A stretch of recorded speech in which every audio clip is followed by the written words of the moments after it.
Greetings, everyone. My name is Dr. Edgar Lampkin, and I am the CEO for CABE. I am reaching out to you to ask you to take and join me in a call of action in opposing AB 2222 Rubio bill, the science of reading.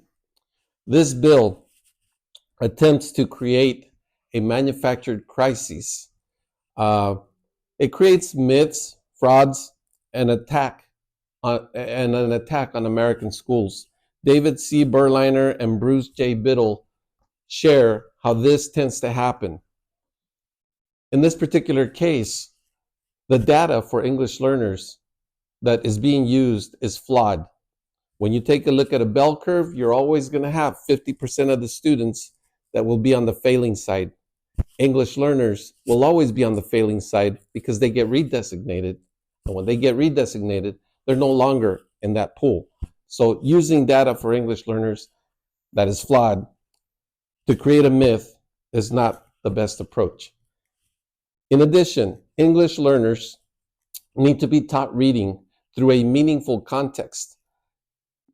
And that was something that the Reading League, who is the one behind this bill, supporting and pushing for this bill, was not willing to ensure that we had meaningful context embedded in the science of reading. Therefore, CABE did not sign on to a joint statement agreement that they wanted to make. Now I understand why, because this bill is attempting to, number one, create a one-size-fits-all, an approach that is trying to get people to be trained and mandated to teach explicit systematic instruction in phonics as if it was a magic bullet.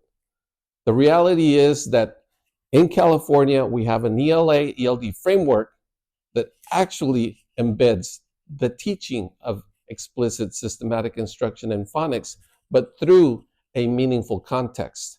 So that is already there. But it's not just the science of reading, which includes many sciences of reading in the ELA-ELD framework. It also includes the science of language and the science of writing. So it's comprehensive, it's robust. And that is the reason why we need to invest in the ELA-ELD standards. Last of all, I ask you to please contact legislators in the Assembly Legislative Education Committee and share with them that this bill is not a good bill for California. It's not a good bill for all of our students, particularly English learners. Let's invest in the implementation of our California English Language Arts, English Language Development framework that is already aligned to our California English Language Arts and English Language Development standards.